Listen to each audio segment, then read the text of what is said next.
عمرك جربتي تضيفي الكنافة على البسبوسة على الجلاش؟ انا عملتها وطلعت معايا احلى ميكس حلويات في صينية واحدة، وكمان جواها حشوة كريمية جدا وروعة. يلا بينا نسمي الله ونصلي على الرسول. لو اول مرة تشوفيني ساعدني انضمامك للقناة وتفعيل زر الجرس عشان يوصلك كل جديد. اول حاجة معانا في المقادير نص لفة من الجلاش. الجلاش معايا هنا كان في الفريزر. طبعا لو عندك اي كمية جلاش ممكن تكون كمية اقل من كده حسب الموجودة عندك. احنا في الوصفة دي ممكن ما تتأيديش بالمقادير، اي كمية موجودة عندك هتوفي بالغرض. هنطلع الجلاش بتاعنا ونبتدي نكسره كده وهو مجمد علشان نحصل على قطع منه صغيرة زي ما احنا شايفين. هيكون معانا بالشكل ده. بعد كده هنجيب معانا ربع كيلو من الكنافة. انا الحقيقة كنت ده اكتر من ربع كيلو، ممكن يكون كان 300 جرام. مفيش اي مشكلة خالص. بنبتدي نطلع الكنافة برضو من الفريزر ونفتفتها بايدينا بالشكل ده. ممكن تستخدمي الكبة عادي مفيش مشكلة، وهي بتكون سهلة جدا في التقطيع.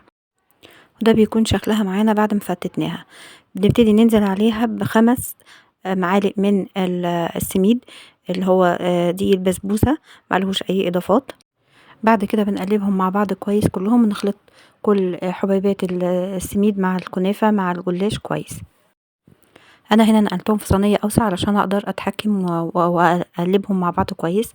بعد كده بننزل معانا 3 معالق كبيرة من السكر البودر، وعليهم كمان باكت من الفانيليا بيديها طعم حلو قوي للحلويات بتاعتنا. بنقلب المكونات بتاعتنا كلها مع بعض مع السكر والبودرة ونغلف بيه الحلويات كلها كويس. بعد كده بنحضر معانا من نص كوباية لكوباية الا ربع من السمنة السايحة، بس ما تكونش سخنة. بننزل بيها على البسبوسة والكنافة والخليط بتاعنا بالشكل ده، ونبتدي نغلف بيها المكونات كلها مع بعض. طبعا كمية السمنة على حسب المقادير اللي انت هتستخدميها في الوصفة. ده بيكون معانا شكلها بالشكل ده. بعد كده بنحضر صينية مقاس 26، بننزل بيها بنص كمية الكنافة والمكونات بتاعتنا، ونبتدي نوزعها كويس. طبعا بتكون صينية مدهونة بالسمنة.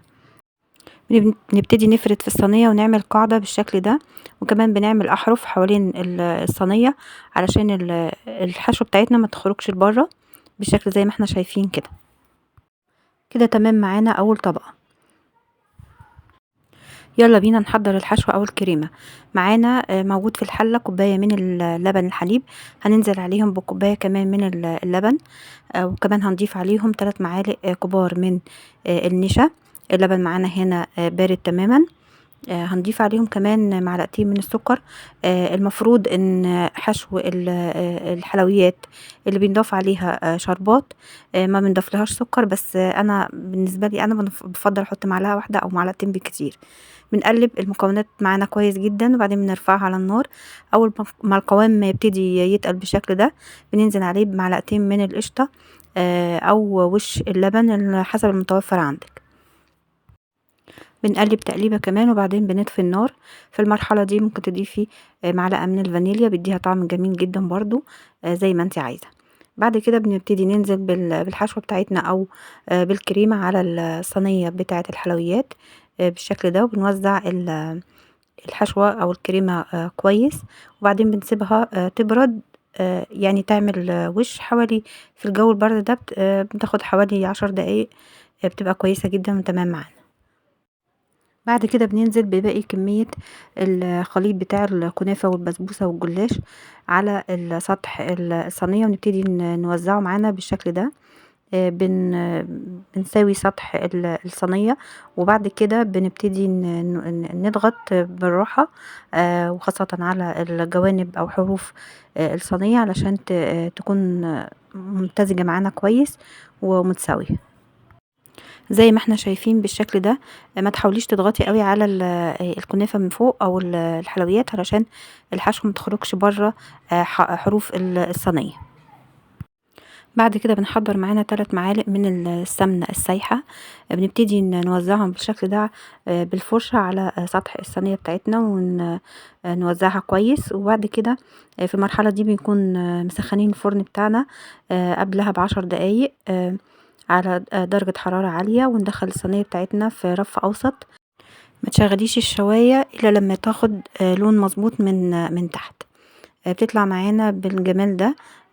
كده الصينية بتاعتنا وهي سخنة تماما. هننزل عليها بالشربات البارد، شربات تقيل بارد. مقادير الشربات عبارة عن 2 كوباية من السكر، عليهم كوباية وربع من المية، عليهم عصرة ليمونة. بنرفعهم على النار، بنحسب بعد الغليان 7 دقايق، وبعد كده بنطفي على الشربات ونضيف باكت من الفانيليا او معلقة صغيرة من الفانيليا، ونسيبه يبرد تماما، يفضل يكون في التلاجة. بعد كده بنقلب بنضيف كمية من الشربات على الصينية، وبعدين بنقلب صينية الحلويات بتاعتنا بالشكل ده. شايفين قد ايه شكلها تحفة. بنبتدي نضيف بقية كمية الشربات من الجزء اللي فوق، علشان نتأكد ان الشربات موجود معانا او متشرب من الناحيتين زي ما احنا شايفين بالشكل ده. بنسيبها تشرب معانا الشربات بتاعنا كله لحد ما تاخد كفايتها تماما. بعد كده بنزينها بالمكسرات المتوفرة عندك. شايفين شكلها تحفة وطعمها بجد تستاهل ان احنا نجربها. سجليها عندك لرمضان، ان شاء الله هتنفعك جدا.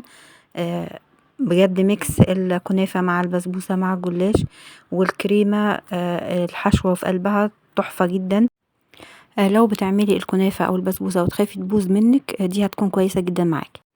انا اول مرة اجربها وطلعت بالجمال والحلاوة دي. اتمنى تجربوها وتقولي رأيكم في الكومنتات. لو عجبك الفيديو لايك وشير، واشوفكم على فيديو جديد ان شاء الله على خير. مع الف سلامة.